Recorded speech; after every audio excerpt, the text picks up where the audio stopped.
Miss হবে না আপনার পছন্দের টিভি শো। দেখুন জি5 অ্যাপে একদম ফ্রি। পর্ণা, আর চিন্তা রইল না রে। আমাদের পুটিকে অভিষেক বড্ড ভালোবাসে, সেটা স্পষ্ট বোঝা যাচ্ছে। হ্যাঁ, একদম ঠিক বলেছিস। পুটি কিন্তু তোমার কথাই বলছিল। কি কথা?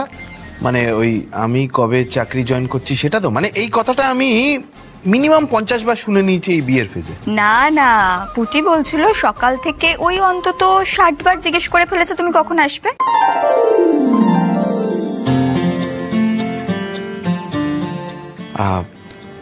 শ্রীপন,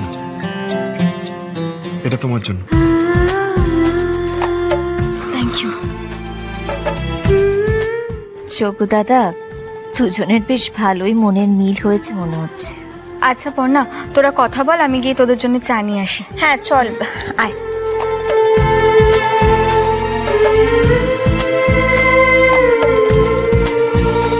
তো ম্যাডাম, শরীর কেমন এখন?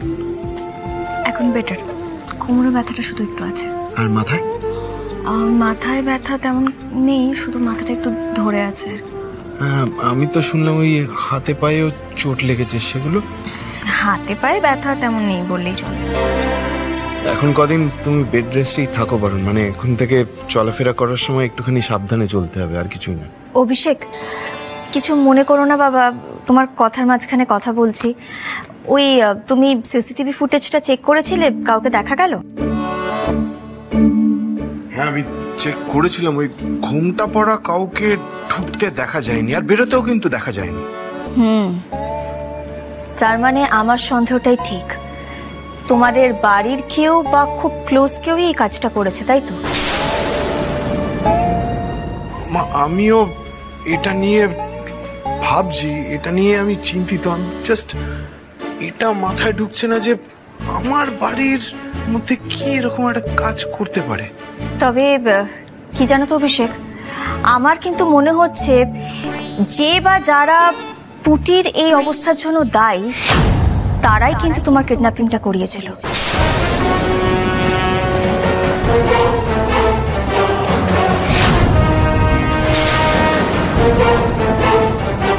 আমার কিডন্যাপিং? এটা কি বলছো মা? আমার পড়ে যাওয়ার সাথে অভিষেকের কিডন্যাপিং এর কি সম্পর্ক হতে পারে? হ্যাঁ, আমারও সেম প্রশ্ন। মানে বিয়ে করতে যাওয়ার সময় রাস্তার মাঝখানে ঘটে যাওয়া একটা ঘটনা আর বাড়ির মধ্যে এরকম একটা ঘটনার ভেতরে কি লিঙ্ক? সেটাই তো, সেটাই আমার মন বলছে এই দুটো ঘটনা একজনই ঘটিয়েছে।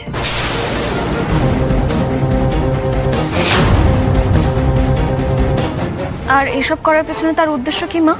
মানে সে কি আমাদের মারতে চাইছে, নাকি আমাদের বিয়েটা হোক সেটা সে চাইছে না? দেখো অভিষেক, আমার কিন্তু মনে হচ্ছে তোমরা একসঙ্গে থাকছো সেটা সে মেনে নিতে পারছে না, বা তোমরা সংসার করবে সেটা সে চাইছে না। কিন্তু এটা কে করবে, কেনই বা করবে, আর এটা করার পেছনে তার স্বার্থ কি থাকতে পারে?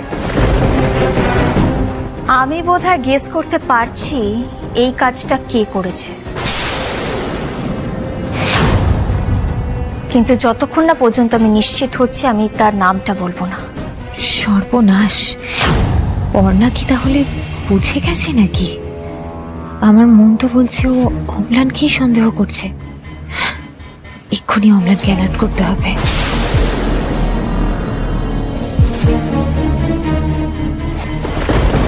অভিষেক, তুমি কোনো চিন্তা করো না বাবা, আমার নামও আলোকপর্ণা দত্ত।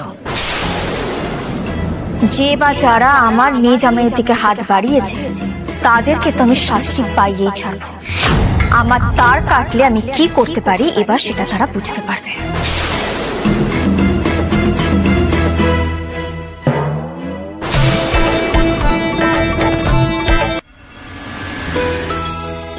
অভিষেক, তুমি সকালে কি ব্রেকফাস্ট করো তা তো জানি না। পর্ণা খুব ভালো স্যান্ডউইচ বানায়, ও বানিয়েই রেখেছিল, আমি নিয়ে এলাম, তুমি খেয়ে দেখো। আবার এসবের কি দরকার ছিল? ও মা, এবার কেমন কথা? আরে বাবা, তুমি এ বাড়িতে এসে ব্রেকফাস্ট করবে সে কথা তো কালকেই তোমার সঙ্গে হয়ে গেল। আসলে আমার খাওয়ার ইচ্ছেটাই নেই। শ্রীপর্ণাকে দেখে আমার এতটা খারাপ লাগছে যে তুমি এত চিন্তা করছো কেন বলো তো? সব ঠিক হয়ে যাবে। আর দেখো, আমার ব্যথাও নেই এখন, ব্যথাও কমে গেছে। বুকের মধ্যে যে ব্যথাটা, তার উপশমের কি হবে শ্রীপন? আজকে এত কিছুর জন্য আমিই দায়ী। অ্যাকচুয়ালি আমারই ভুল। আমারই মেনে নেওয়া উচিত ছিল যে এই সংসার করা আমার ভাগ্যে নেই। কেন যে আমি অকারণে। অভিষেক, তুমি নিজেকে ব্লেম কেন করছো বলো তো? এই ছোটখাটো বিষয় নিয়ে তুমি চিন্তা করো না প্লিজ। আগের বারও একটা ছোটখাটো জিনিস যে এত বড় আকার নিয়ে নেবে আমি ঘূর্ণাক্ষরেও টের পাই। মোনালিসাকে যে এইভাবে আমি হারিয়ে ফেলবো আমি এখনো ভেবে উঠতে পারি না। আমি তোমাকে বিয়ের সময় 7 পাকে শপথ করেছিলাম যে তোমার কোনো বিপদ হলে আমি বাঁচাবো। ভালোবেসে বিয়েটা তো করে ফেলি, কিন্তু রক্ষা করতে পারলাম না। এই এত কিছুর জন্য আমিই তো দায়ী।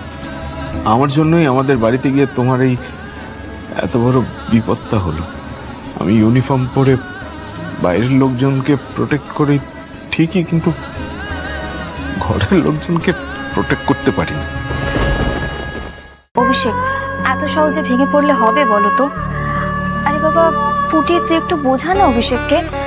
আর দেখো অভিষেক, যা ঘটেছে আমি যেটা শুনেছি তাতে কিন্তু তোমার কোনো দোষ নেই। কি বলছেন কি আপনি?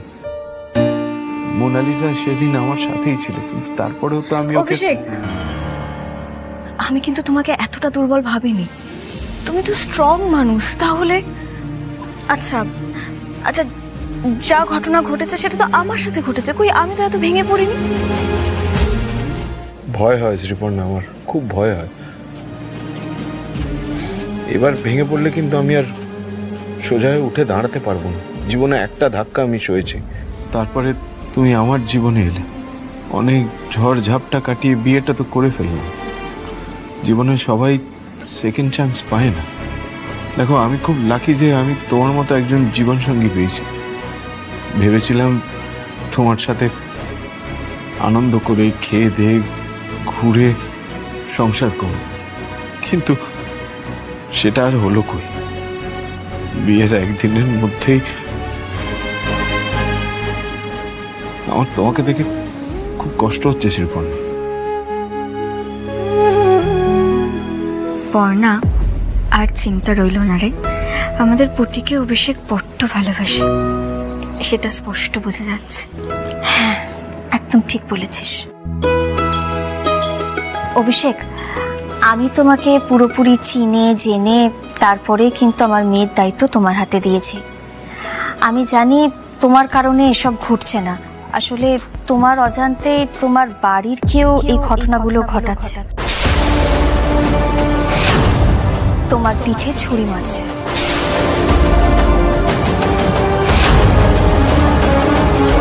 জি5 ডাউনলোড করুন আর সব এপিসোড দেখুন একদম ফ্রি।